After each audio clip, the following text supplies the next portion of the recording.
All right. Hi, I'm Christopher Luciano. Today I'm going to be talking to you about Joe Louis. I'd like to approach this subject as a boxing enthusiast, as someone who's seen hundreds of fight films, and as someone who hopes to one day become a boxing historian. Now, for my first demonstration, I need all the people in these three rows to please stand up, and the first three people of this fourth row, please stand up. Now, according to a poll done immediately after the 1947 World Series that asked the fans in the audience who they thought was the most popular athlete in the world, Joe Louis garnered over 60% of the vote, even over Jackie Robinson, who had just broken the color barrier in baseball. Despite this statistic, of those of you people who are still standing up, if you are aware of Joe Louis and his influence, you may remain standing. If not, please sit back down right now. As anticipated. Now, the reason you may not have heard of Joe Louis in comparison to Jackie Robinson and maybe other boxers like Muhammad Ali is because he was the pioneer for the African American athlete. And in comparison to those vibrant personalities like Muhammad Ali that came afterwards, he was a bit quiet. This doesn't make him any less relevant. Without Joe Louis, it's unlikely that any African American athlete would have got a chance to compete at a professional level. So, my topic. Next page. Today I'm going to be teaching you all about the life of Joe Louis. I'm going to talk about the discrimination he faced going up the ranks and how he dealt with that in the process of becoming an American hero. Okay, Joe Louis. First I'm going to talk about Joe Louis, the boxer, and how he rose up through the heavyweight ranks. Secondly, I'm going to talk about the fight that defined Joe Louis's boxing career, as well as established him as an American hero. His second fight against Max Schmeling of Germany in 1938, also called the fight of the century. But then again, there's 5 fights of the century, so what do you know? So, and lastly, I'm going to talk about Joe Louis and how he participated in World War II. Next slide. Joe Louis.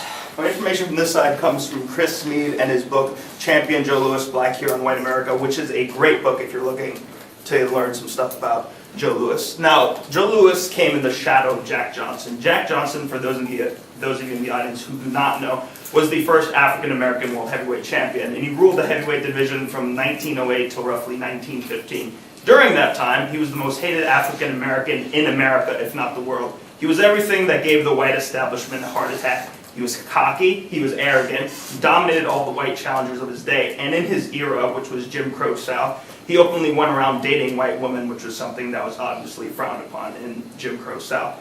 So, such was the fear that there would be another Jack Johnson, that between the years 1915 and 1937, no African American even got a chance to challenge for the heavyweight championship, because they feared there'd be another Jack Johnson. So, knowing this, second point, Joe Louis's managers, as he was rising up the heavyweight ranks, realized that he had to behave, at least publicly, in a manner that the white establishment could have accepted, or else he was never going to get a title shot. It didn't matter how good of a boxer he was.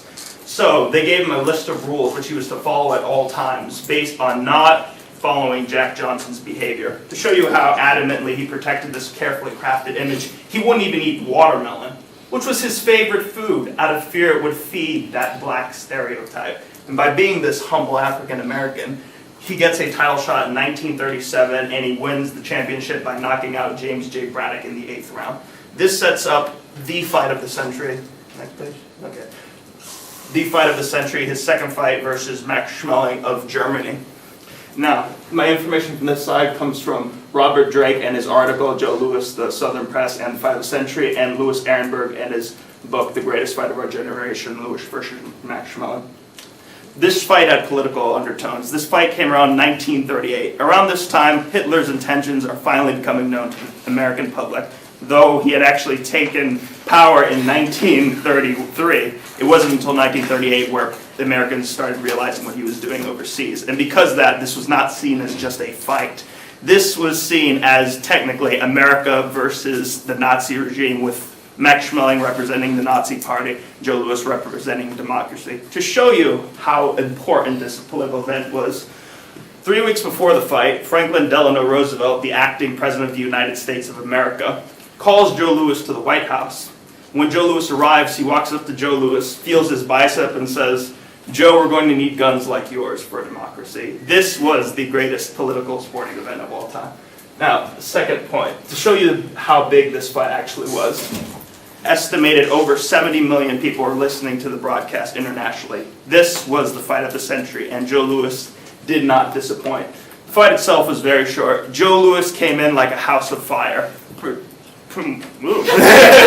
prepared to destroy the myth of Aryan supremacy, and he did it.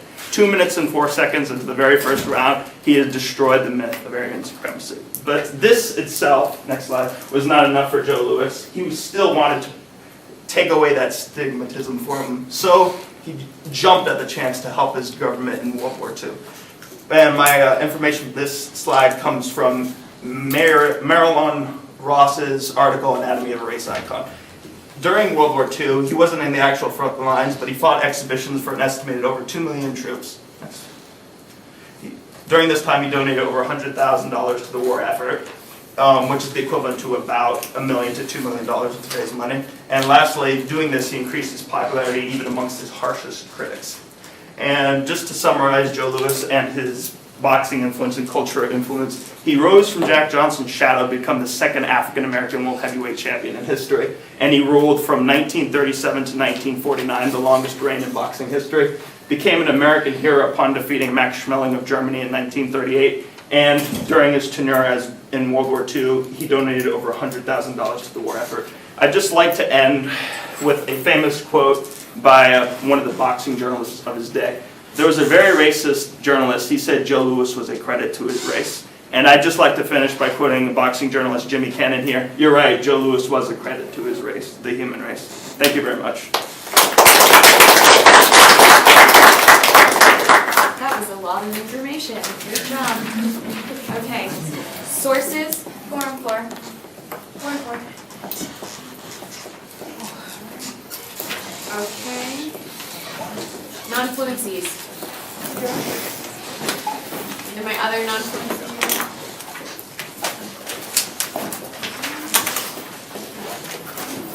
And time. 6:33, 6:32. All right, group 6. Stand and give him some feedback. He has really good enthusiasm about the topic, and he had a lot of good sandwiches and conversation with us. Yeah, I think you did a good job. One thing I could say is that maybe try to work next time on connecting the topic with the audience. But otherwise, it was very informative, and I could tell you were really enthusiastic in what you were saying about the boxer. And I could definitely say that I now know more about Joe Louis, because I didn't know who Joe Louis was until now. Oh, before you guys leave, I'd like to end with another quote by Joe Louis. But no, whenever you're watching a horror movie and you hear the infamous quote, "You can run, but you can't hide," think Joe Louis. He actually coined the term in 1942. His opponent, Billy Conn, said, "How are you going to approach a fight with Joe Louis?" His opponent, Billy Conn, said, "I'm going to adopt a hit-and-run strategy." So Joe Louis, in response, came up with the infamous line, "He can run, but he can't hide." I just like to end with Great that. job. All right, everyone, have a good